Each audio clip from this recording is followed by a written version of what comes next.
Welcome, everybody, to the All Elite Zone podcast. This is our 11th episode of Talking Elite. And tonight, we're going to see if we can predict the future. I know Adam, I know he's got, all the knowledge in that beard of his and all that mystical power. So I think he'll be able to predict the future very well with this topic. Yeah, I'll try. I mean, I'm not the greatest predictor, but I mean, I have ideas. All right, so before we get started, let me introduce you to everybody's favorite DJ, favorite radio host, favorite bearded wonder, the Bubba to my Devon. Welcome, Adam, to the show. Devon, get the tables.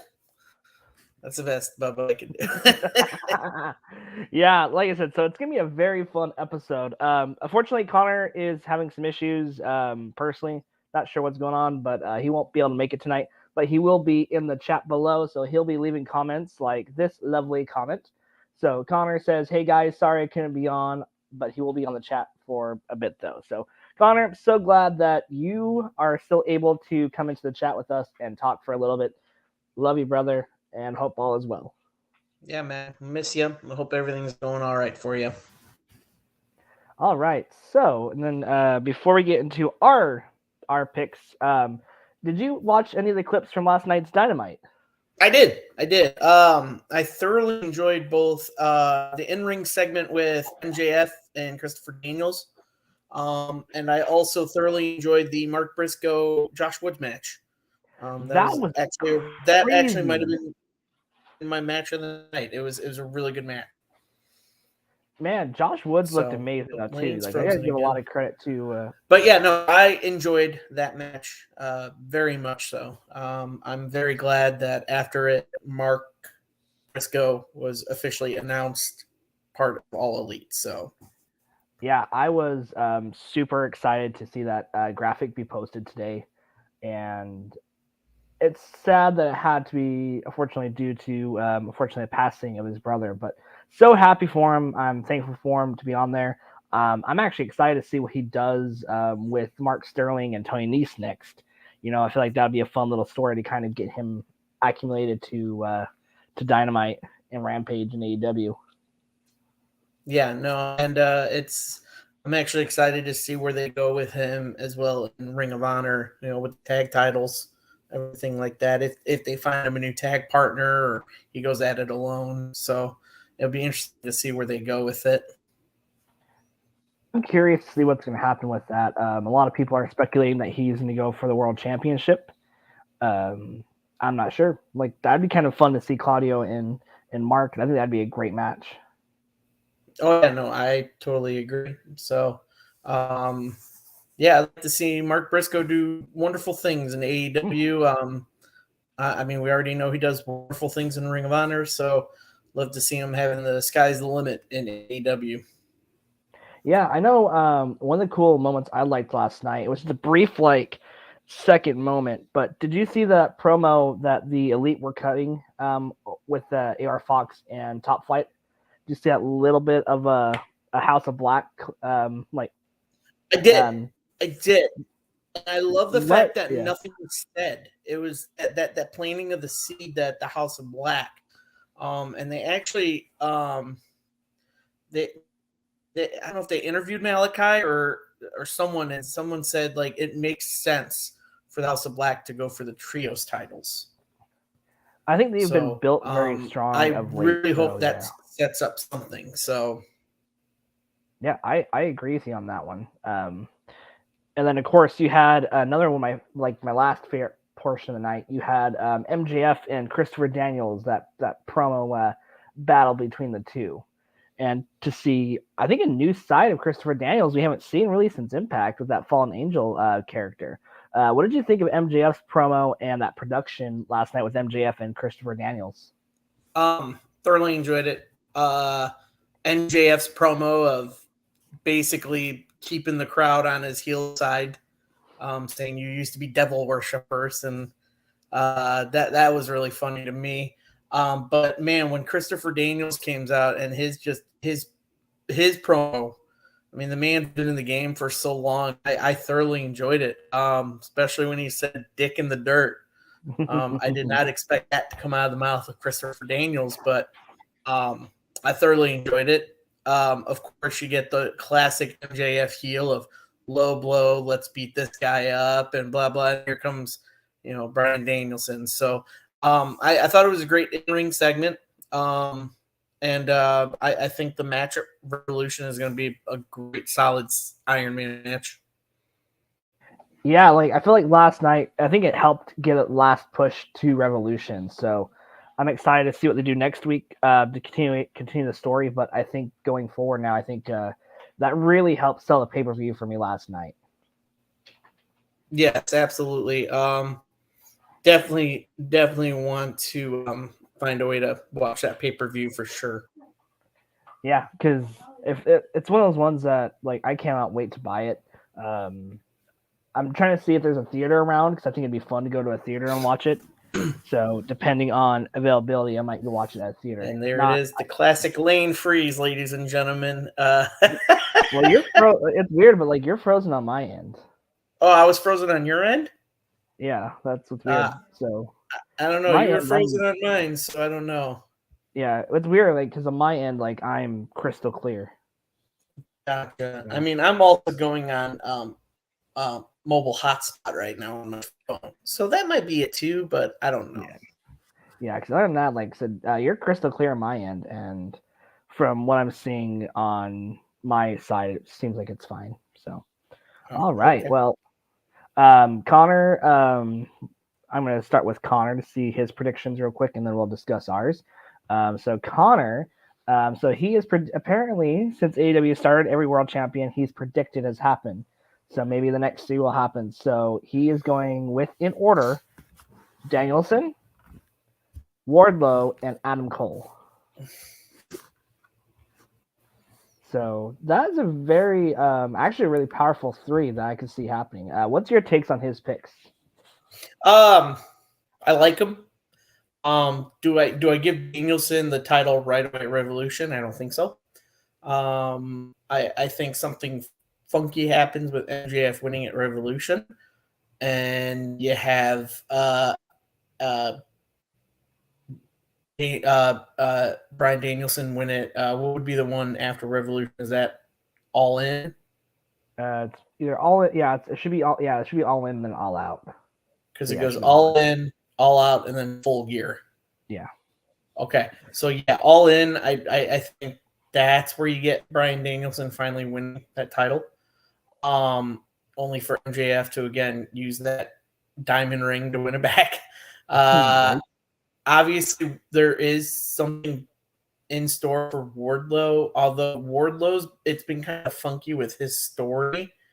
I think he wins that TNT title back from Joe, and he holds on to that for a while. I don't know how soon he would be put in the title picture, but that story is there between him and MJF.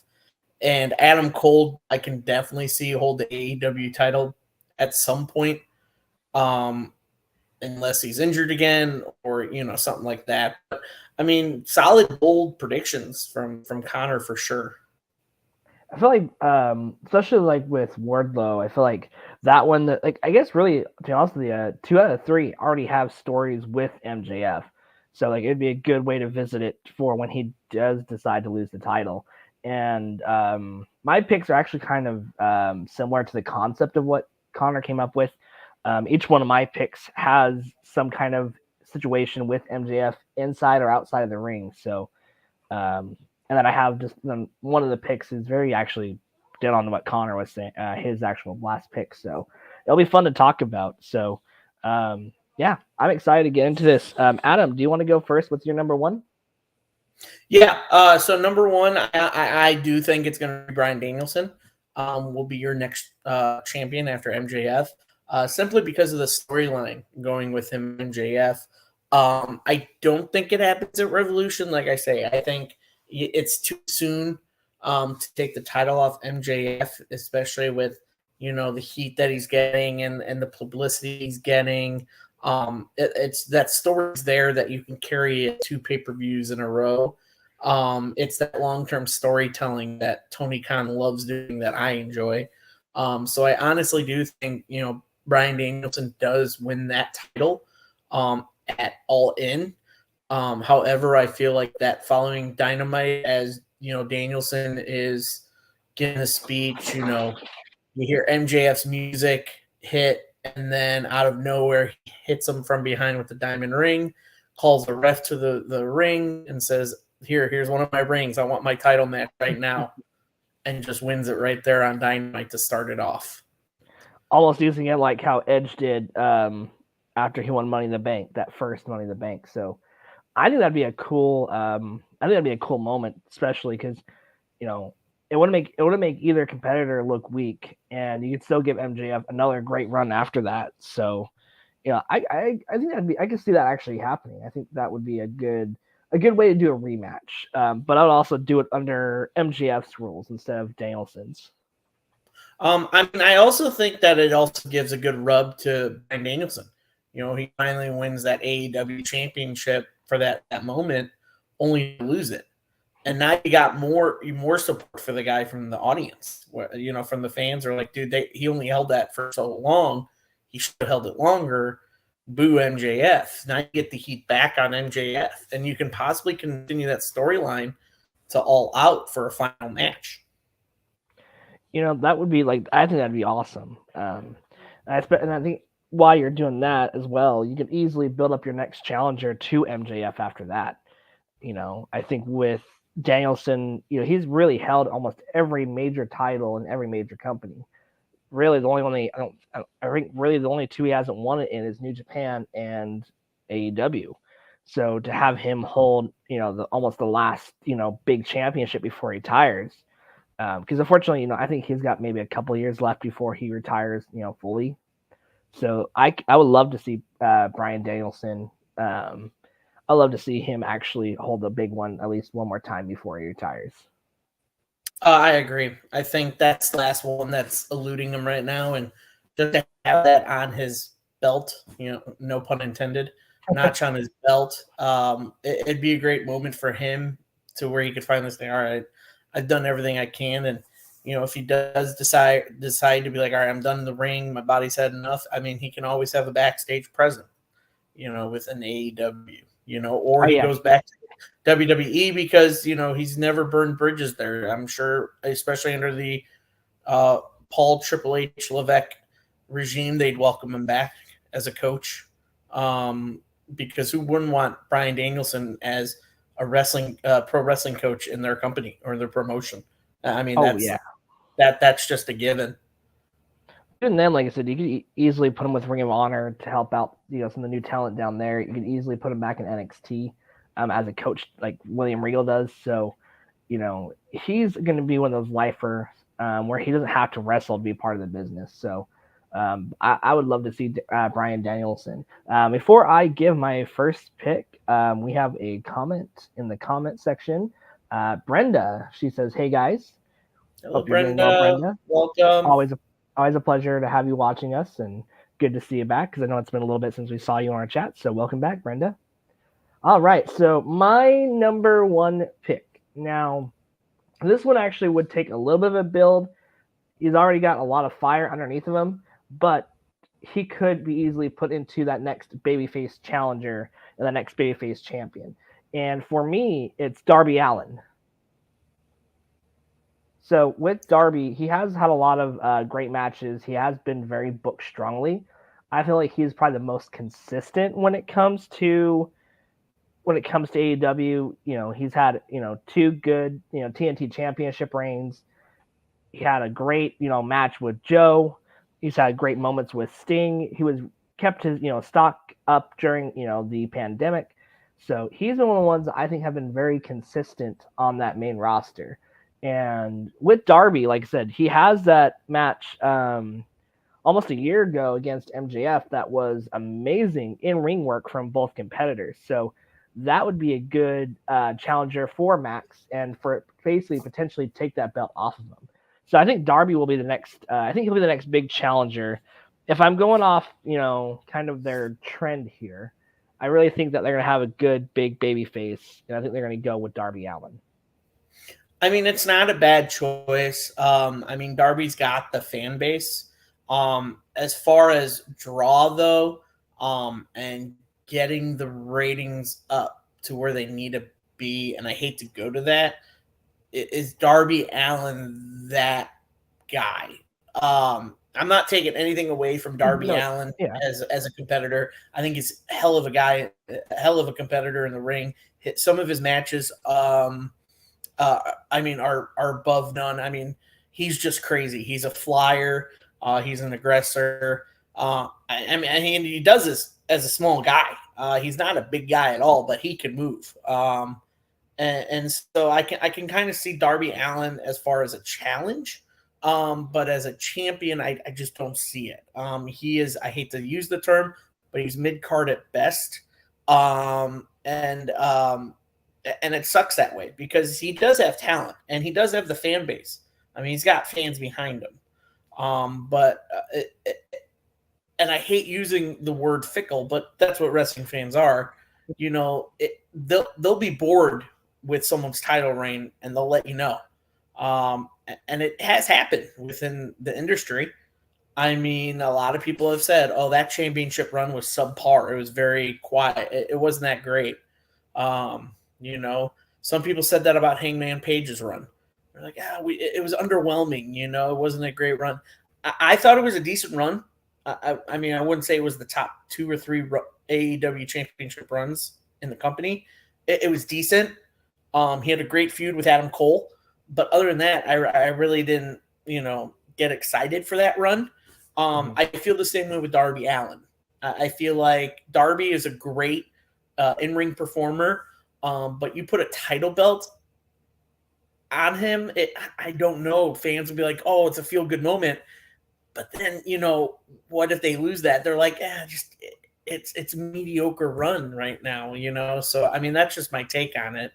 No, that's very honest of you. I think for me, this is that's why I kind of asked you first because I wanted to see what your take on it was. I think for me, what you would do is you have less than a year now to book your next, probably book your next champion.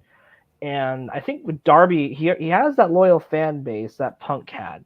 And I feel like if you would give him, I think if you would book him almost like a similar way that you booked Punk when that first big WWE championship win that he had when he beat John Cena. If you would do something very similar or just have a big kind of almost like a construction, you kind of structure it to where, you have him beat Sting in a retirement match, right? You have that to help leverage him up if that's the direction they go. I think that if you build him up right, you could have a great champion. Now, you could have a good solid run of, I would say I wouldn't even just say, hey, you can even give him the shortest title run aside from Adam Page. But if you had or CM Punk, but if you give him a good 4 or 5 months because he's really busted his ass, and I think if you give him a good 4 or 5 months, and then while you're doing that, you build up your next heel.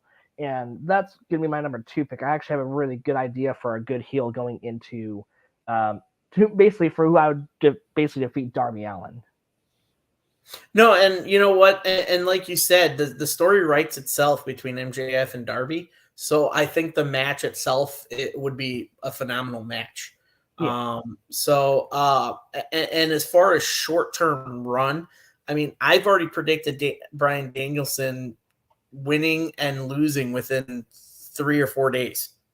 And it's crazy, but that's just what I see, because I don't think you end 2023 with someone else as your champion. You have to end it with MJF as your champion. Do you go to the I hate to use it, but do you go the Roman Reigns route and have him hold the belt the whole year and beating everybody in silly ways? Yeah. But that's the thing is, I mean, you want to have a couple of good feel-good moments in the year. I mean, that's how you're going to get, people talking. That's how you're going to get, rating spikes. That's how you're going to get a follow, That's how you're going to beat some of your competitors. And I think that moment at Revolution this year would be Brian's, Daniel Bryan or Brian Danielson beating MJF only to lose it. No, I'm saying lose at Revolution and then win it All In and lose 4 days later after All In. And I think Connor has a good stipulation that he just mentioned too to kind of like back up what what you were saying. He has Danielson beating MJF at Revolution 2024, and if Danielson loses, he has to retire. I mean that's a great setup, but I don't think you carry it for the whole year. I think you do what you do with them right now, and then you bring someone else in to compete with MJF while Brian Danielson does his own thing, or maybe take a little break, and then come back and be like, all right, hey, I'm back again. I've been training better. I've been training stronger. I want one more run at this title. And if I can't beat you, I'm done wrestling. Yeah, like I said, I think you could easily. I don't think it should be like I said. You have MJF have it for a good year, at least, and then I think no matter what challenger they pick, I think Tour defeats him. You have to you build him up in that time frame, so it could be interesting. Alan, thank you for joining the chat. Alan says, yeah, MJF beating guys like Danielson, Darby, Guevara, Hangman, and Jungle Boy. They're all guys that in a way plays that. Almost like the second fiddle role, that second violinist role, second chair, where they will look great and be over, but you're not losing anything if they lose that title match. Right, exactly. I totally agree with you on that one. Yeah. And then Connor, of course, is in the chat with us tonight as well. He says, well, I think that they take a break and revisit around the end of 2023, which I think would be a good idea. I mean, that's exactly what I think should happen, is where Brian Danielson either cuts off from his MJF story and take a little break and then, spend time with family, because he's got that freedom, and then come back and, finish up his story with MJF. Yeah, I think that'd be a fun. I think it'd be fun. I think it'd be a good.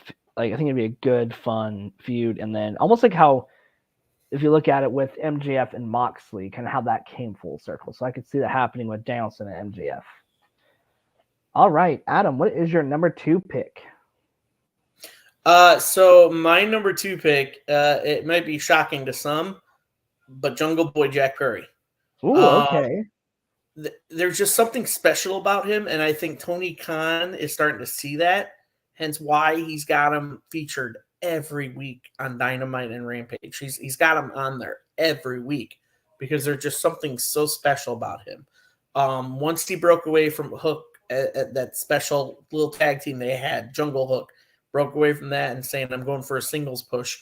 I feel like that's what they're pushing him for, that he's, going to be – I see him winning the face of the Revolution ladder match at Revolution. I think he's the one that wins it.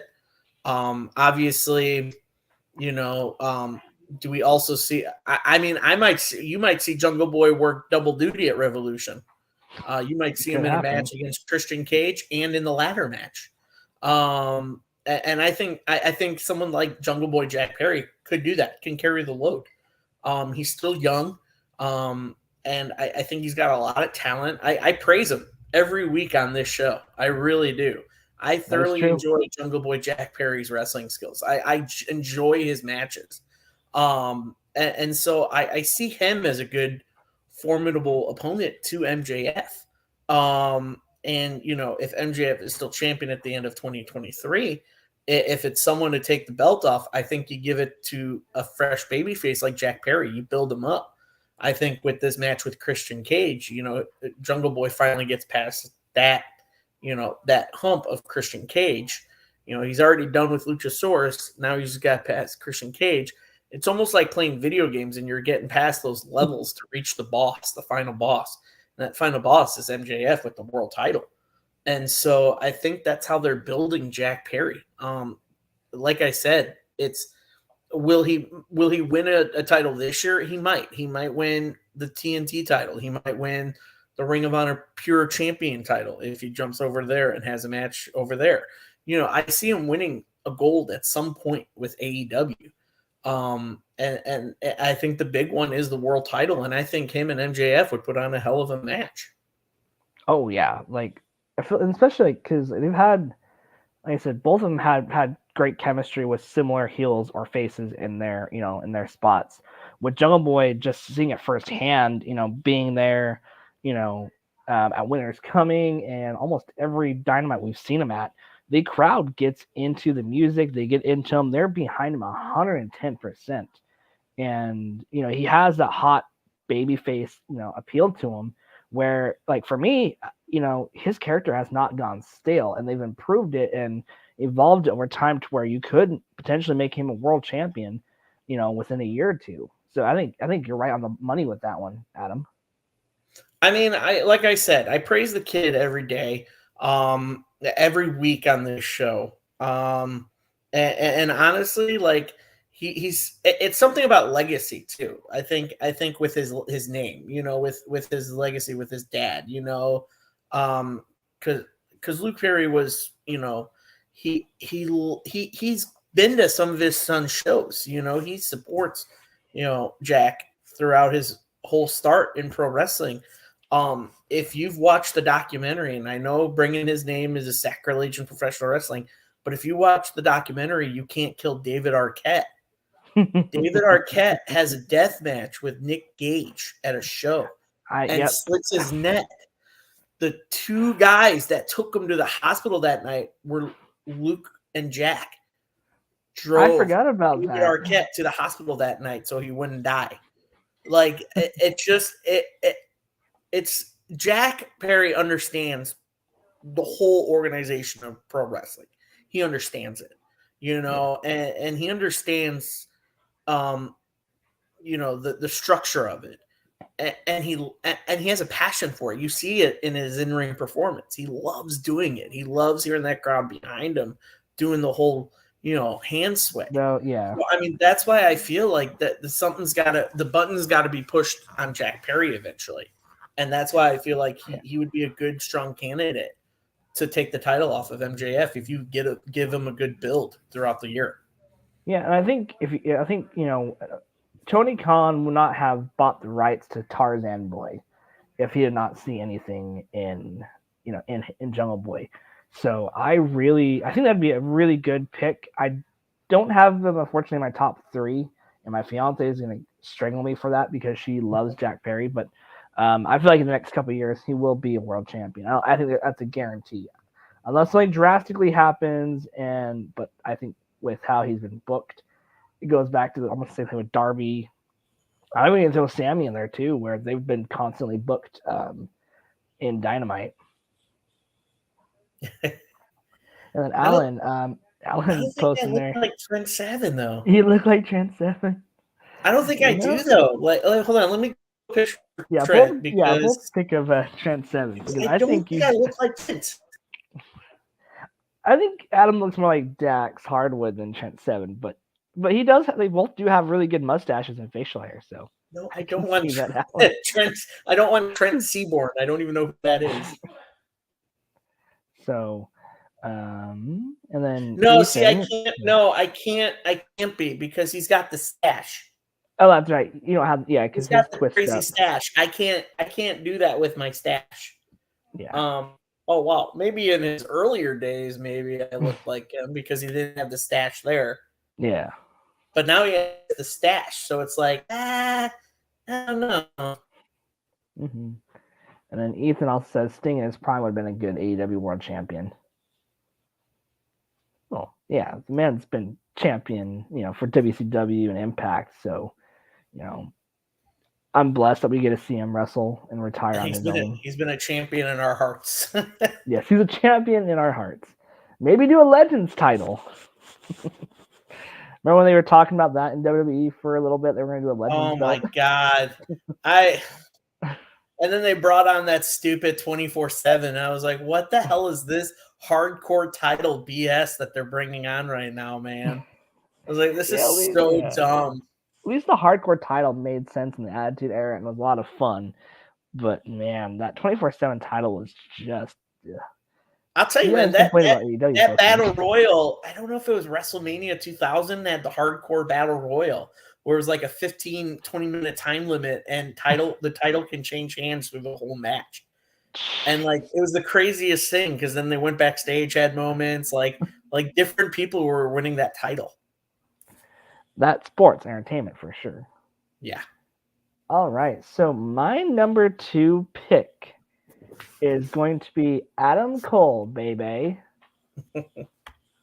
I feel like the reason why, even if he doesn't beat, say, Darby Allin, right? Like how I'm in my fictional, world here, my fantasy booking brain. But I feel like Adam Cole, you could have him teeter on being a heel and babyface, so he could do that split run where he's a babyface for after he wins, and then slowly have the fans turn on him and get that nuclear heat like he had in NXT.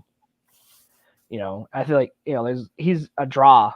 I feel like people could easily like, oh, Adam Cole, like NXT World Champion. People know the name, Adam Cole more than Darby. So I think with Adam Cole, like he would have something. I think he would have some of the best championship matches, almost like Kenny Omega did, and just have that energy. And then you could easily do like those fantasy matches with him, going up against Omega. You can go up against Darby. You can go up against Danielson. There's a list of different talent he can go up against, and he has that just the energy. The fans love him. So I think for me, I think Adam Cole is my number 2 pick. It's not a bad pick, and I'm probably going to piggyback off of what you said because my number 3 is your number 2. Oh, very nice. Yeah. Yeah. Cool. So, no, and you're not wrong. And I hate the flack that some fans give to Adam Cole, just because he's not a bulky guy, and that goes back to my saying that wrestling fans are fickle and bitter and so judgmental. Because they're like, oh, Adam Cole, that midget. Oh, yeah, no, that guy's going to bring in ratings. It's like, dude, Adam Cole is a terrific ring wrestler. He's just I call him a ring general. I'm sorry to Gunther, but I call him a ring general because Adam Cole can basically do magic with almost anybody in the ring. He's a very talented performer in the ring. And honestly, the flack that he gets, he doesn't deserve, And honestly, like, I'd love to see Adam Cole win a big world title. We've seen him win, the NXT title. We've seen him. Has he won any of the New Japan titles? I know he wrestled over there for a while.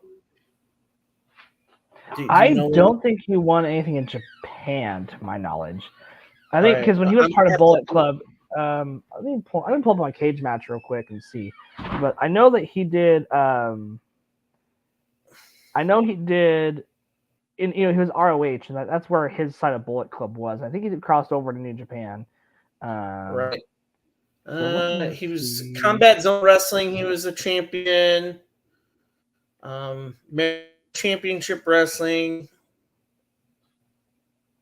Pro Wrestling Guerrilla, PWG. He was the world champion over there one time. He also won Battle of Los Angeles in 2012. Ooh, that's okay. Yes, Ring of Honor. He was a 3-timer.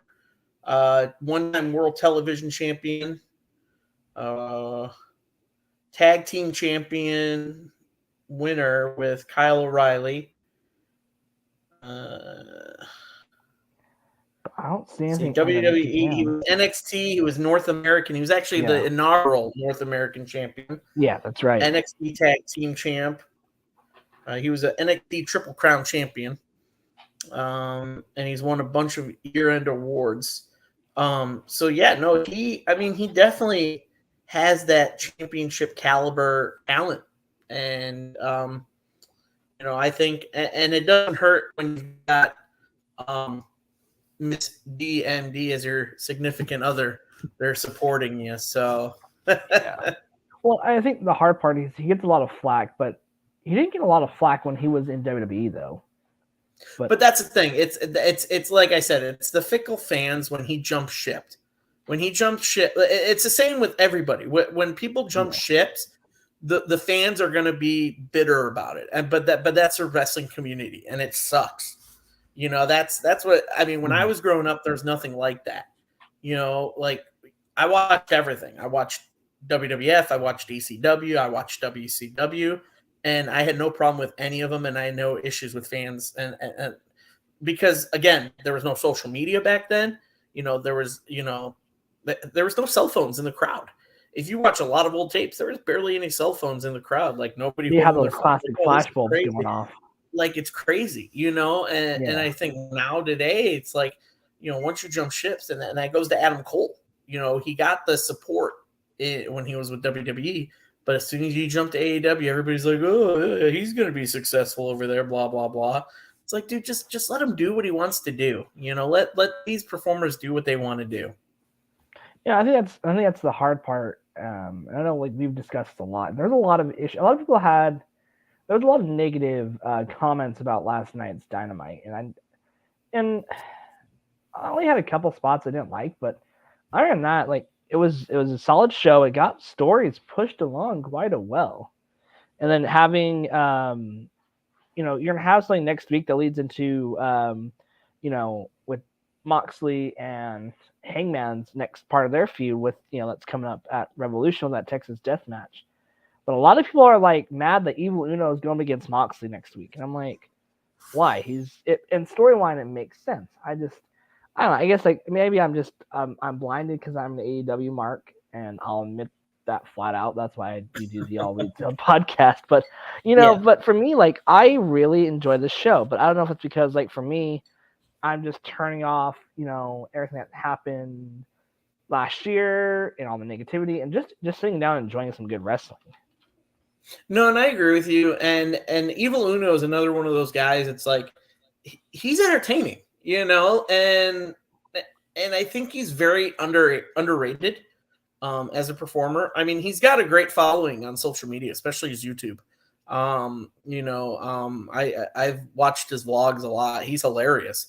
And he's Canadian. Surprise, you know. But yeah, no, I don't understand the negativity from everybody. I mean, why can't, you know, I've said it day in and day out, you know, for pro wrestling. I don't hate the WWE. I don't. I just prefer the product of AEW over WWE right now. Yeah. But that was the same thing going on in the 90s and early 2000s with WCW and WWF when it was WWF. It was the same thing. You know, some people prefer, there was a reason why certain things happened in WWF that made WCW, you know, 92 weeks in a row, you know? Right. That's why, you know, Eric Bischoff holds that. He goes, that's why Eric Bischoff's podcast is called 92 Weeks. You know, is because of that. But I don't understand where this nucleus of hate comments and negativity from fans has to be broadcasted and make other fans of another promotion feel downgraded or feel, you know, less of a person because they prefer this product over this. You know, I hate going on media, social media. I think that's what it is. It's social media. Is now we have access. Now we got these things where you could go on there and tweet something, and either you're going to get positive reply to it or a negative reply to it, and that's just how it is. You know, I think what the hard part is too is you had a lot of issues with WWE for so long, and a lot of people wanted Triple H to come in charge. And there's been times where Triple H's changes have been really great for the company and have brought fans back. I'm interested in to start watching again. I'm not afraid to admit that, you know, but I think at the end of the day, I think fans are not getting exactly what they want, and they were so used to it for a long time. Even with NXT, you know, AEW when they first started, there was a lot of, you know, things were happening that a lot of fans were getting really what they want. But now Tony, like with the guns, you know, with the guns and having that, you know, a lot of people are like, I know you listen to Busted Open, but a lot of people are talking with, you know, to Bully Ray about it, and he doesn't get it's like your baby face is lost, but it was a good ending to a match. You don't have to like the ending, but for saying it's a terrible ending and a botch, like you guys just didn't get what you wanted. And I think that's what it is.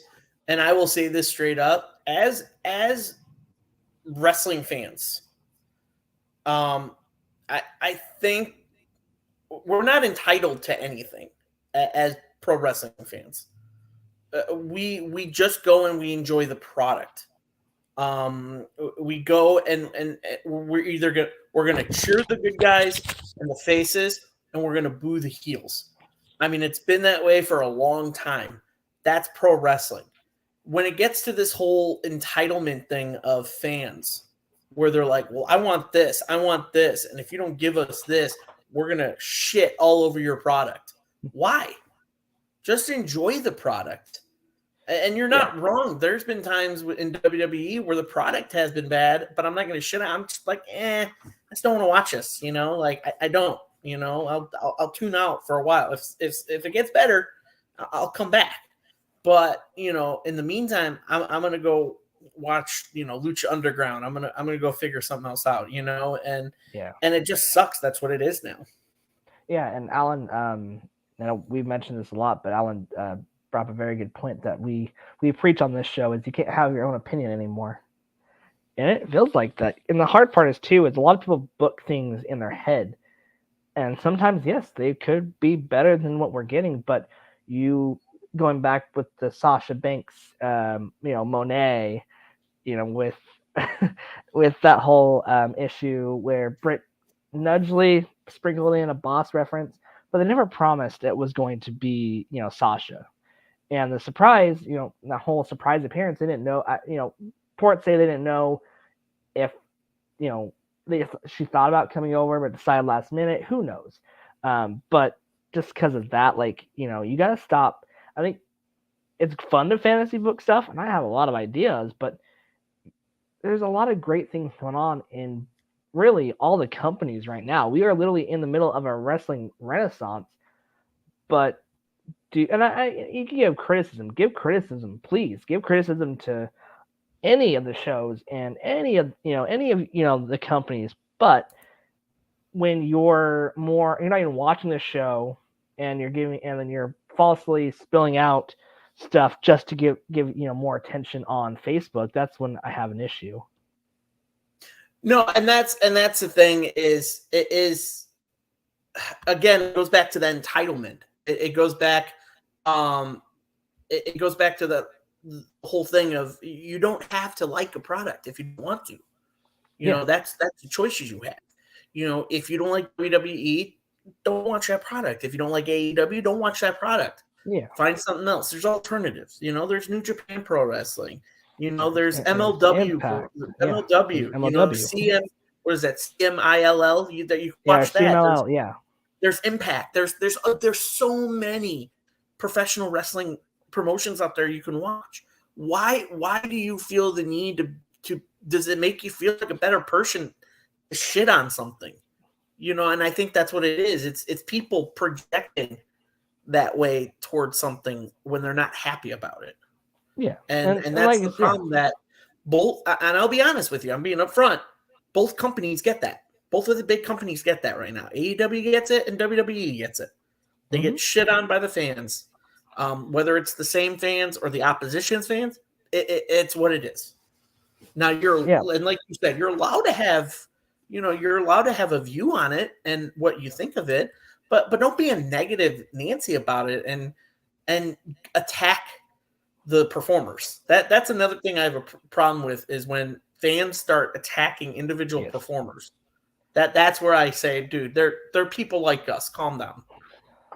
Yeah, and it's one of those things that, and then I think it was great it wasn't good Adam Cole got hurt, but that time that he was away, I think that really helped put money back into his stock a little bit. Kind of tying back into our conversation. But he really, he came in and, the crowds got him.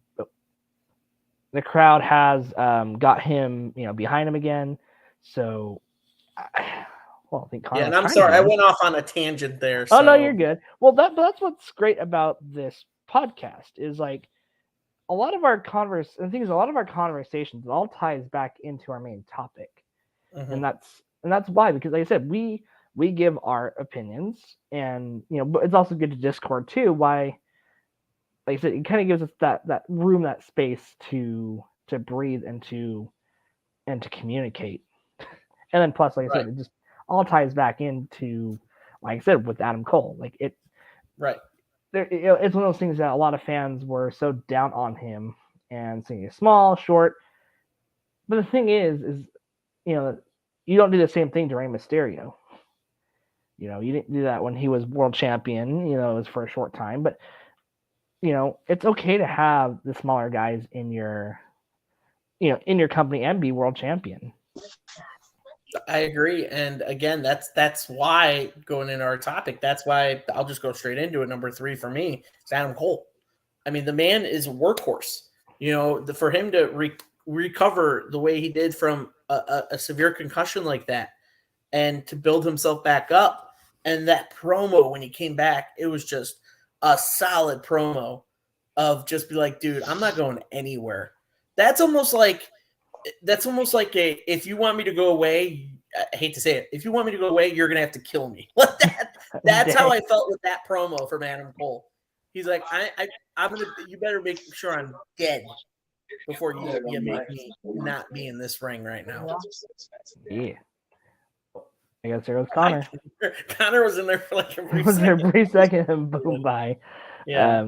But yeah, no, that promo that got me chills when I saw it. I'm like, dude, I need to see this man win the AEW world title at some point, because he's got that passion. He controls that ring when he's in it.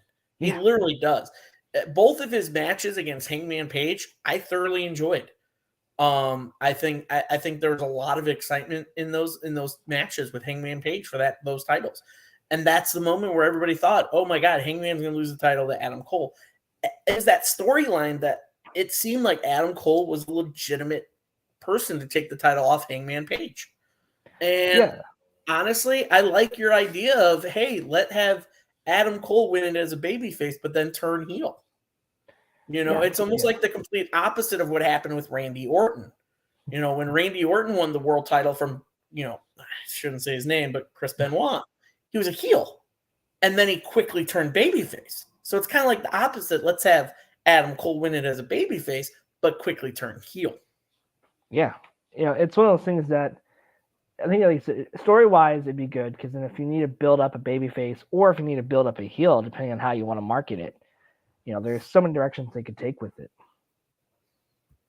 Yeah, no, and like I said, I think with Adam Cole, from where he's been, I mean, like I said, I just read off all the promotions he was with, all the titles he won in different promotions: Maryland, CZW, Pro Wrestling Guerrilla, WWE, and all that stuff, NXT.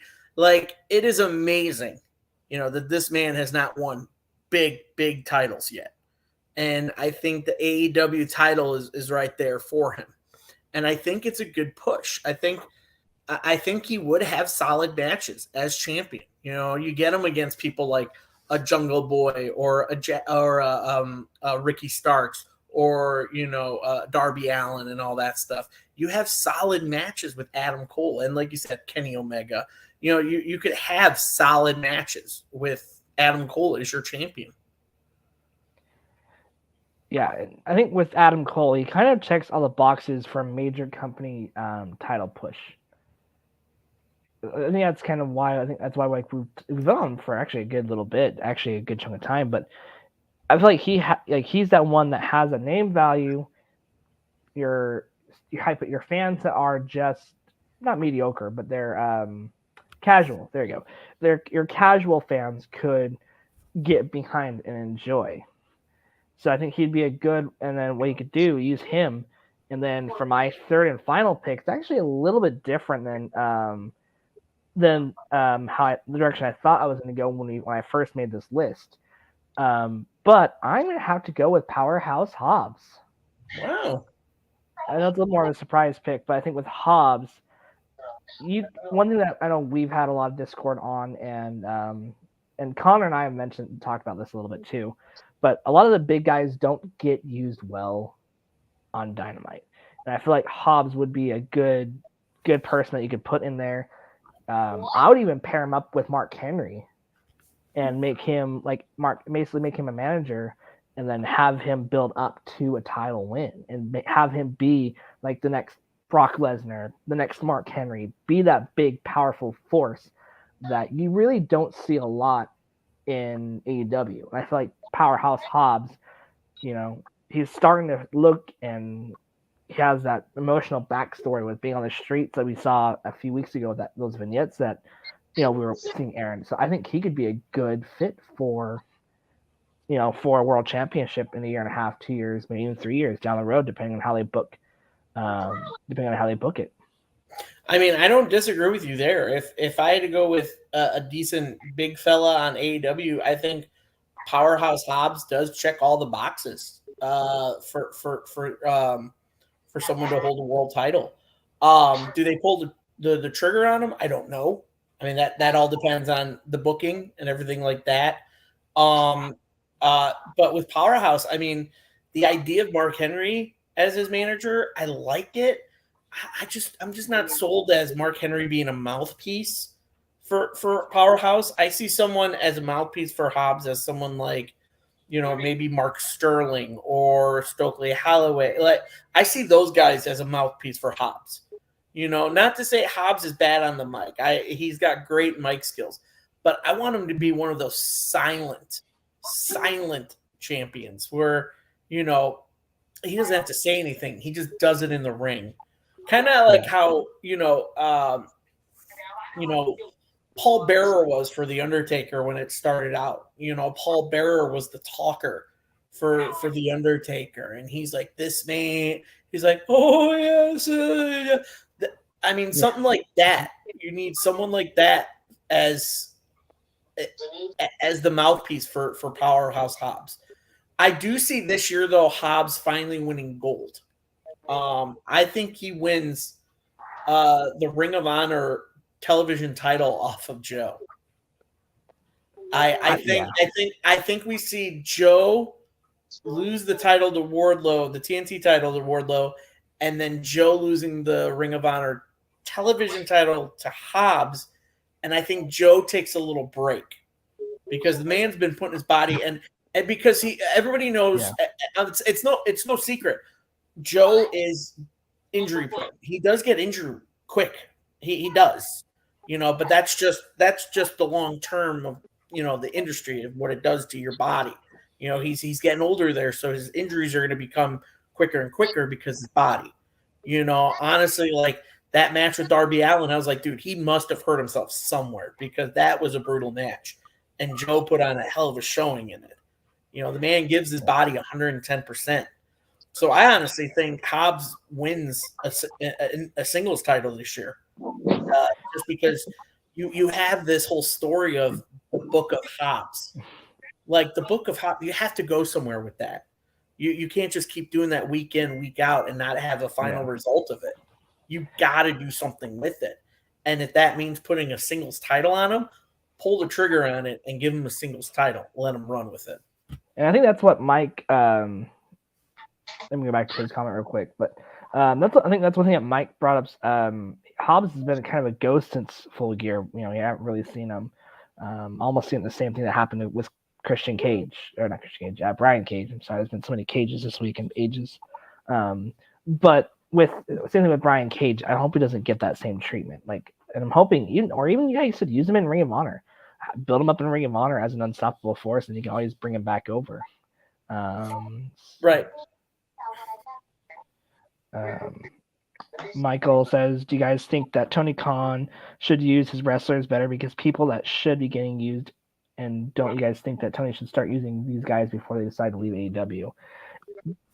It's a hard, almost a double-edged sword, and we've talked about this quite a bit, but there's just so much talent.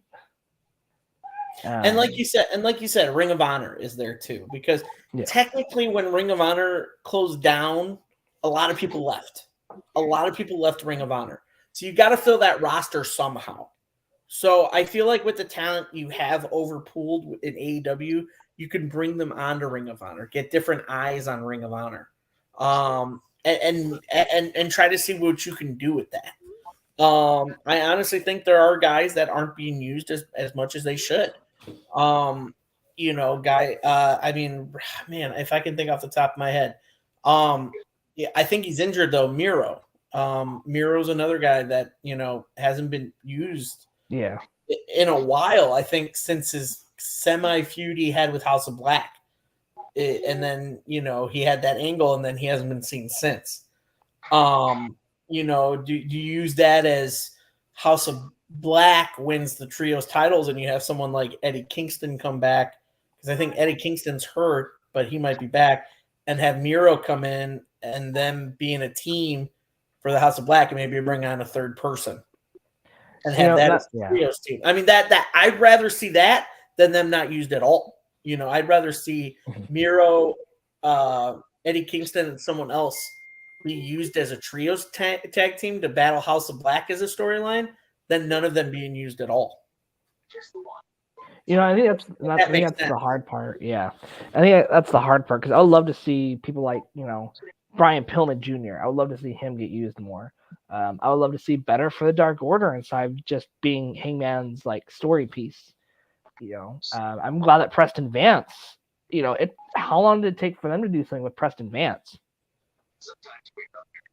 I mean, I agree, and I honestly thought that Tornado tag match was awesome. I mean, I think Vance, and Roosh really worked awesome together as a team. Honestly, I mean, you saw that Moxley was going to bleed within the match, but when Vance got bloodied up, the cool thing the announcer said was, "Oh, this goes back to when, like, a year ago, when Moxley and Vance had a match, and he busted Vance up with the mask on, and he started bleeding." Like, they brought it back, so it's nice to see Vance like finally get a little bit of time in the ring and a little bit of shine.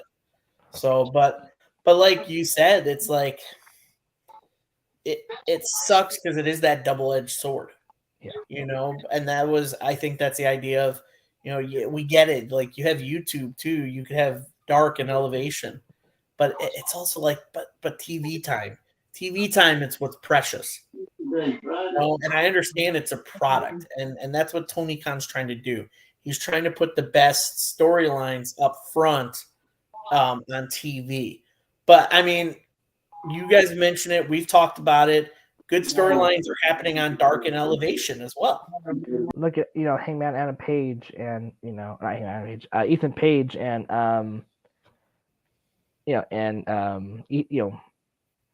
Ethan Page, Matt Hardy. I can't speak today.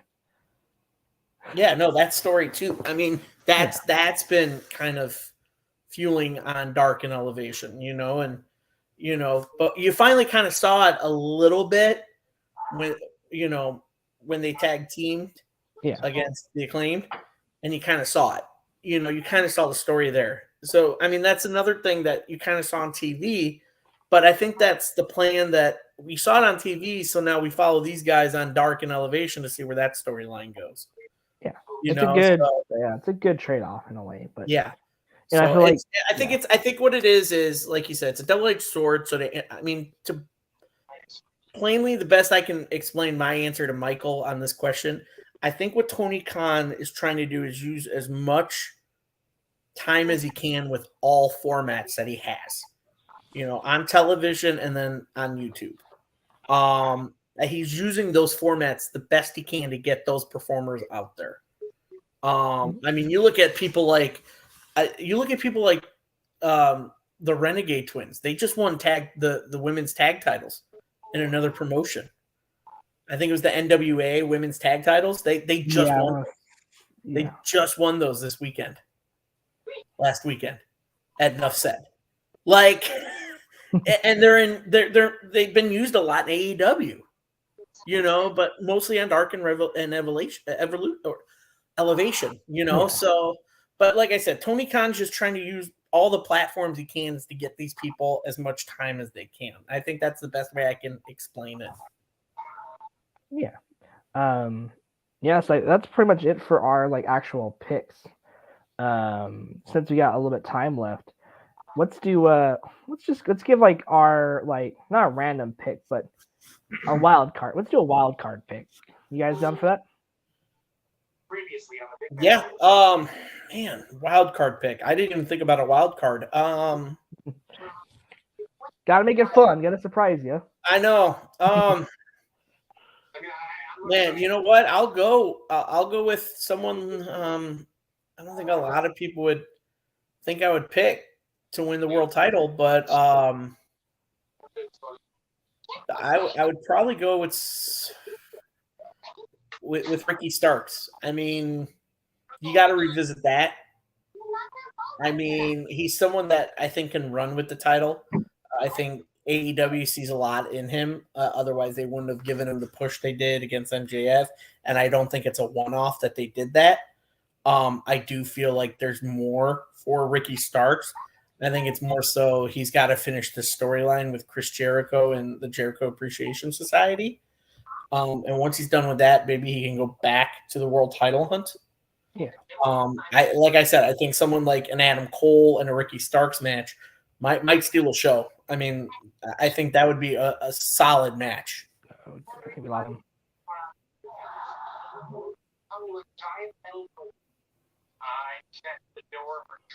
I'm done with that. That's all I'm saying. Is Ricky Starks and Adam Cole would be a solid match for a world title. Yeah. What about you, Connor? Who would be your wild card pick? I just wanted to go through my list real fast. Like three. Oh yeah, sure. Go ahead. Can you guys hear me okay? Yeah, you're fine.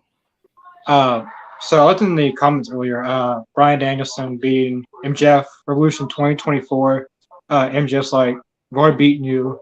They're gonna have like another match on Dynamite or something. So MJF can say that he's beaten you before. Like, what else do I have to do? Then he puts up his career. I think Bryan Danielson beats him, and then Bryan Danielson doesn't have to have a long reign, so maybe lose it at a special edition Dynamite or Double or Nothing, losing to like someone like Adam Cole or Wardlow. I say a heel Adam Cole would be very good. Now in the comments earlier that every world champion I predicted since AEW started has came true. I said Jericho will be the first champion because it's a new company. They need someone big going to TV. Moxley, he was the second biggest name at the time.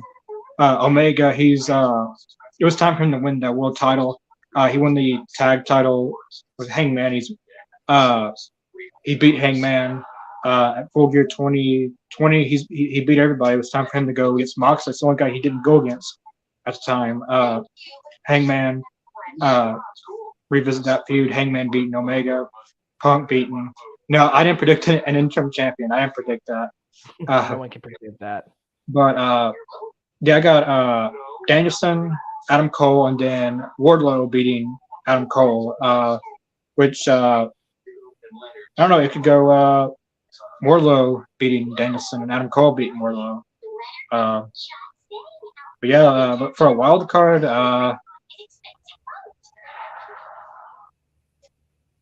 that's tough. I don't see Jericho ever winning it again. I don't see it either. I think Moxley will be. I think he will be the wrestler who wins it the most times. I think when it's all said and done, Moxley will be an 8-time AEW World Champion. Like when he decides to retire, like that's how many times he would have won it. Wild card. I want to say Sting so bad. I've seen someone's comment. I prime Sting as AEW. Yeah. Actually believe he can do it, but I'm gonna go Malachi Black. Ooh, good pick. I like that one. That's another one that people know the name. He's got a good character, good gimmick. It really could do not a similar run to the Undertaker, but kind of mirror that popularity and that that popularity in that character development and the character arcs that he had with his many championship runs. So that's a good pick. Good job, Connor. I like it. Dig it. For me, my wild card pick, I would have to go. With Keith Lee. Keith Lee. That's a good one. Keith Lee. Because he's still very agile in the ring. He can move like a big man. He can, he does stuff a lot of people, even like half his height and weight, could do.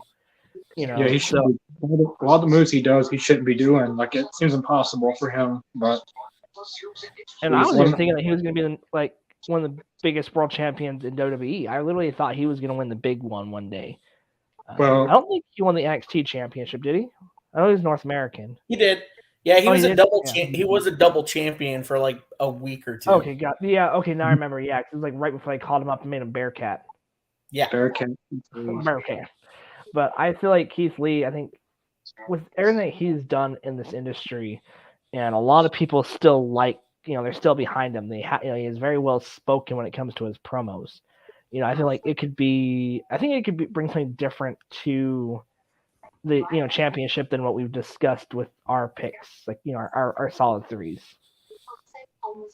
Are we still polling for Dustin Rhodes to maybe win a big one this year before he retires? I don't think he will. Fortunately, I think he'd be a good.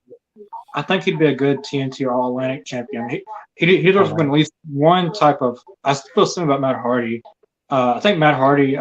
Once Mark Quinn, like down the road, Hardy Party being trios, not Hardy, Page, and hopefully by then they're Broken Party. And they have concluded that. Dope. And Matt Hardy and the Private Party, like they're all three of them's broken. But Dustin Rhodes, at least TNT, maybe just for a day. Or maybe just for a week. Have him defend it for a week and then have him lose at a special. Yeah. Almost like Darby Allin. Or maybe have him win it at a Battle of the Belts or something. Yeah. If you look at it, I think with the TNT championship, there's times where I think it's okay, especially after what happened with Darby and Joe with that hot potato where it was a short window of a tile defense, and I feel like it'd be a good way to send Dustin off into the sunset, and maybe after maybe do it towards the end of the year and then have him retire after he loses, or maybe retire as a champion. Yeah, that way he'd be like, here you go, give it to the next person. I had my moment. Well, like what he could do is like win the title and kind of like Mickie James, like whenever she's a champion, but whenever she loses the title, that's her last match. The last rodeo. Which that's been a very fun storyline too. So imagine Cody Impact's if Cody would come over here in the last match. Yeah. So I don't know.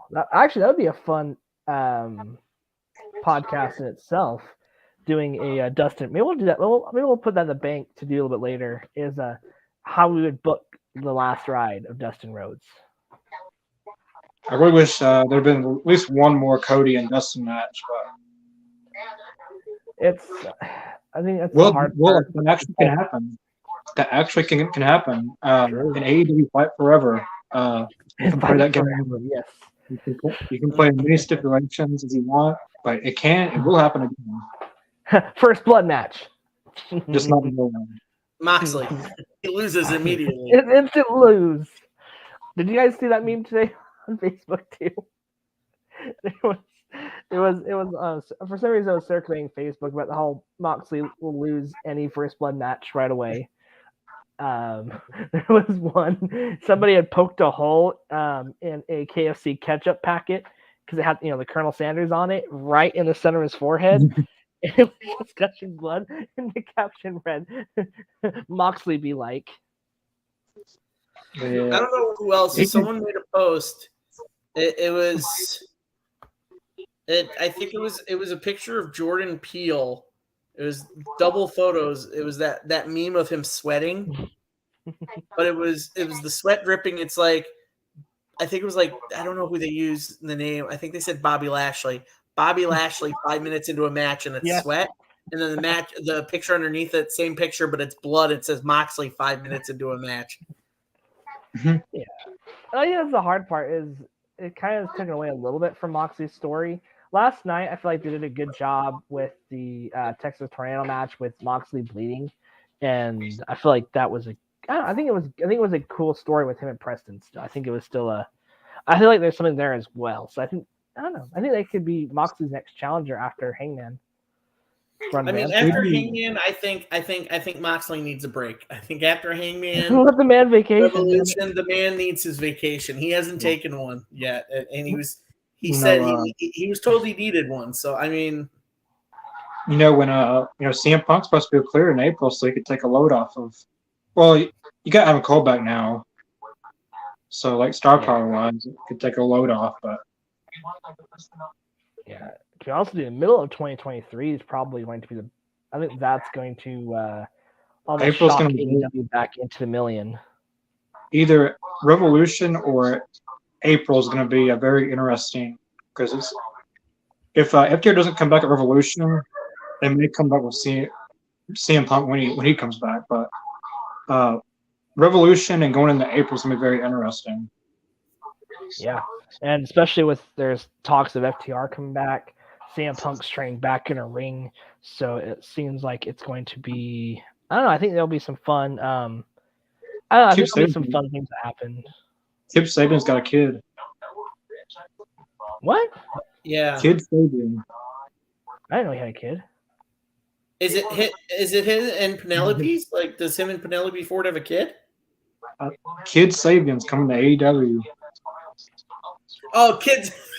I said you did that. Oh, Kid Sabian. Okay. Well, Michael, like I said, it's almost a broken record at this point. With a lot of people deserve to be booked better, and I think we've all mentioned Spears, Archer, House of Black. I would disagree with that now because I feel like House of Black's actually being.